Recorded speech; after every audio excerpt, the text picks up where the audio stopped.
আসন্ন ত্রিদেশীয় টি-20 সিরিজকে সামনে রেখে একমাত্র প্রস্তুতি ম্যাচে ফতুল্লায় জিম্বাবুয়ের বিপক্ষে হারের পথে বাংলাদেশ।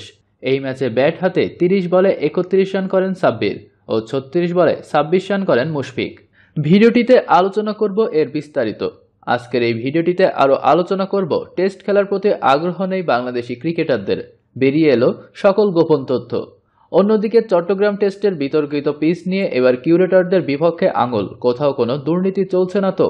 এছাড়াও আফগান ক্রিকেট বোর্ডের থেকে কিভাবে পিছিয়ে পড়ছে বিসিবি ও বিপিএল এর নতুন হাস্যকর নিয়মের বিস্তারিত জানতে পুরো ভিডিওটি দেখতে থাকুন মনোযোগ সহকারে। ত্রিদেশীয় সিরিজের আগে নিজেদের ঝালিয়ে নিতে ফতুল্লা খান সাহেব ওসমান আলী স্টেডিয়ামে জিম্বাবুয়ের বিপক্ষে টসে জিতে আগে ব্যাট করতে নেমে ১৪২ রান করতে পেরেছে বিসিবি একাদশ।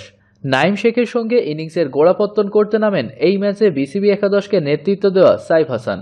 চতুর্থ ওভারের পঞ্চম বলে ১৯ বলে একটি করে ৪ ও ৬-এ ২১ রান করেন নেভিল মাদভিজার বলে এলবিডব্লিউ হন সাইফ।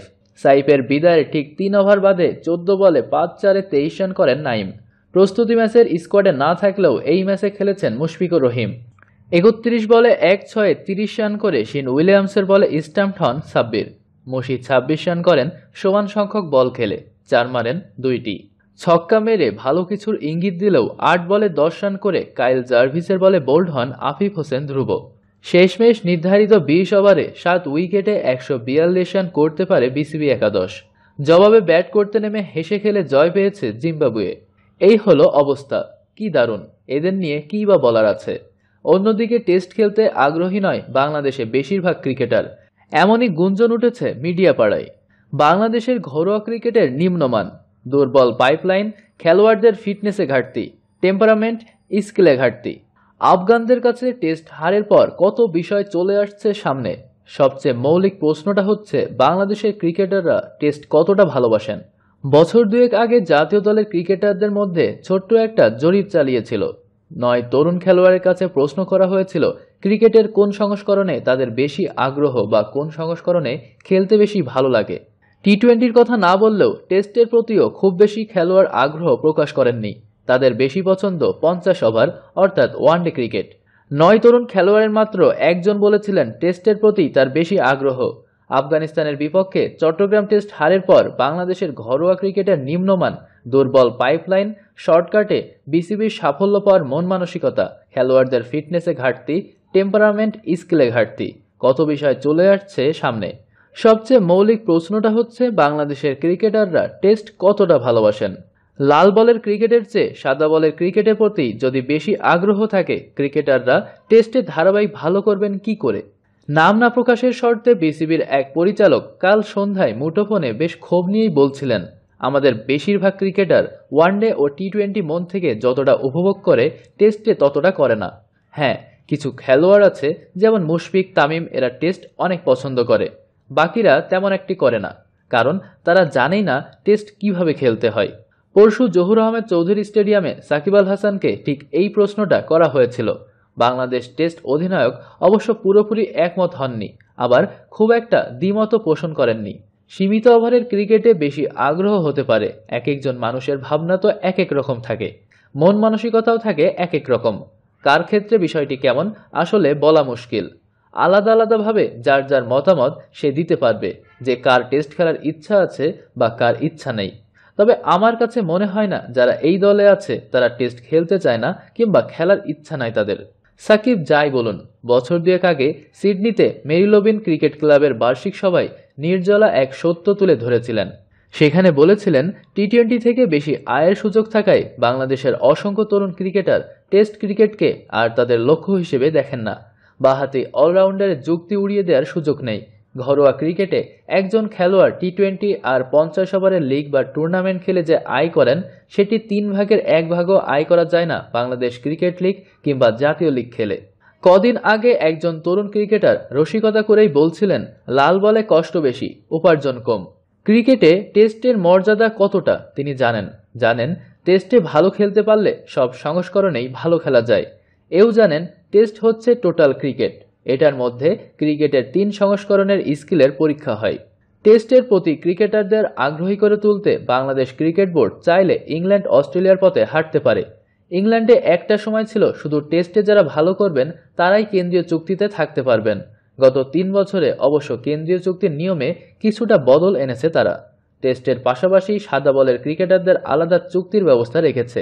বাংলাদেশে এই পদ্ধতি চালু করা যে সহজ নয় জানালেন নাম প্রকাশে অনিচ্ছুক বিসিবির ওই পরিচালক। ভারতে কোহলির চেয়ে কি ধোনির বেতন বেশি? আমাদের এখানে বিপরীত চিত্র। মাশরাফি এক সংস্করণ খেলে সবচেয়ে উপরের গ্রেডেই থাকছে। বাংলাদেশে চাইলেও অনেক কিছু করা যায় না। শুধু টেস্ট ক্রিকেটারদের চুক্তিতে রেখেও কি কাঙ্ক্ষিত ফল পাওয়া যাবে? যে কাজটা মন থেকে ভালোবাসা যায় না, অনুভব করা যায় না, সেটির অলিগলি অনেকটা অজানা, সেটিতে সাফল্য পাওয়া এতই সহজ? ওদিকে আফগানিস্তান হয়তো বাংলাদেশ ক্রিকেট থেকেই শিক্ষা নিয়ে এগোচ্ছে। বাংলাদেশের করা ভুলগুলো ওরা শুরু থেকেই এড়িয়ে চলছে। তারা ঘরোয়া ক্রিকেটকে শক্তিশালী করছে। 2017 সালে তাদের ঘরোয়া ক্রিকেট পেয়েছে প্রথম শ্রেণীর মর্যাদা। ফিটনেসের ব্যাপারে কোনো ছাড় নেই সেখানে কোনো পর্যায়ে। আফগান ক্রিকেটের প্রতি ধাপেই এখন ফিটনেসের পরীক্ষা নেওয়া হয়। আগে ফিটনেসের পরীক্ষায় পাস, তবেই দলে সুযোগ।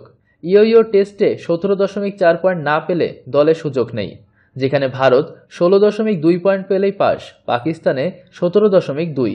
বাংলাদেশ বিপ টেস্টে পাস করতে লাগে মাত্র 12 পয়েন্ট। সাক্ষাৎকারে আফগান অধিনায়ক রশিদ খান বলেছিল, আমি সবার আগে ফিটনেস চাই। সেই অনুযায়ী গোড়া থেকে কাজ শুরু করেছে আফগান ক্রিকেট বোর্ড। সামাজিক যোগাযোগ মাধ্যমে দেখা যায় ঐতিহ্যবাহী আফগানি পোশাক পরেই ছোট ছোট ছেলেরা ইয়ো টেস্ট দিচ্ছে খুব আনন্দ নিয়ে। ইতিমধ্যে 3 ফরম্যাটের জন্য দল আলাদা করে নিতে পেরেছে আফগানরা। বাংলাদেশে 3 ফরম্যাটে ঘুরে ফিরে একই ক্রিকেটার খেলছে। বিশ্বের সেরা ক্রিকেট প্রতিভা এখন আফগানিস্তানে মিলবে। আফগান দলের এক কর্মকর্তা বলছিলেন, আমাদের রশিদের মতো কমপক্ষে আরও 10 জন লেগ স্পিনার আছে। বাংলাদেশের ক্রিকেটার ব্যবস্থাপনা আগেও দুর্বল ছিল, এখনও আছে। আফগানিস্তানে ঘরোয়া ক্রিকেটে প্রচুর ম্যাচ হওয়ায় প্রতিভা উন্মেষ ঘটে। সঙ্গে আছে নিবেদিত প্রাণ ক্রিকেট সংগঠক। অলিগলিতে থাকা তরুণ প্রতিভাদের জাতীয় পর্যায়ে পৌঁছে দেওয়ার জন্য আছেন শত শত ক্রিকেট সংগঠক, যারা ব্যক্তিগত স্বার্থের কথা চিন্তাই করেন না। বাংলাদেশের ক্রিকেট সংগঠকেরা আগে এমনটাই উদারমনা ছিলেন। সময়ের সঙ্গে বদল এসেছে এই পর্যায়েও। সবচেয়ে বড় কথা, বোর্ডের আগ্রহ দীর্ঘ ফরম্যাটের ক্রিকেটে। টেস্টে সফল দেশ বাকি 2 ফরম্যাটে সফল হবেই। বাংলাদেশের ক্রিকেট কর্তাদের এই সহজ কথা বুঝতে সময় লেগেছে 20 বছর। কার্যকর করতে কয় বছর লাগে কে জানে। তবে আফগানিস্তান বুঝেছে টেস্ট স্ট্যাটাস পাওয়ার পরের বছরেই। কার্যকর করতেও সময় নেয়নি, আর ফল তো চোখের সামনেই।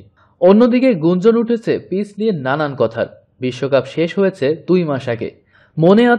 মনে আছে কি বিশ্বকাপের স্পোর্টিং উইকেটে আফগান স্পিনারদের অসহায় আত্মসমর্পণের কথা? 2 মাস আগের স্মৃতি থেকে যখন জানি স্পোর্টিং উইকেটে আফগান স্পিনাররা অকেজো, সেখানে স্পিনিং উইকেট বানিয়ে খাল কেটে কুমির আনার কাজটাই বা কে করলো? আর এটি কি আসলে স্পিনিং উইকেট?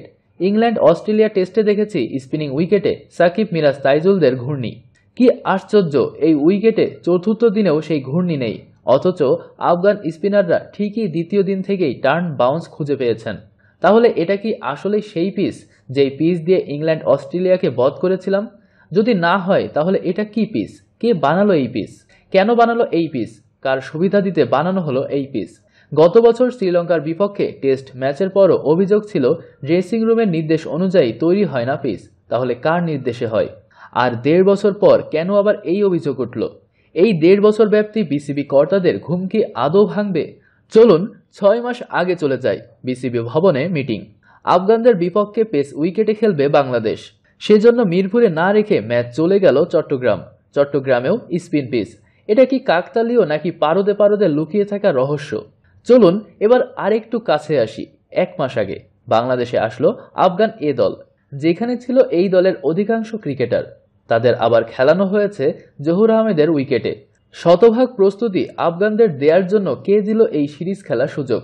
কিভাবে জাতীয় দলের সফরের আগে এই দল সফরে এসে সেই উইকেট খেলে গেল, যেই উইকেটে কয়েকদিন পর জাতীয় দলের খেলা?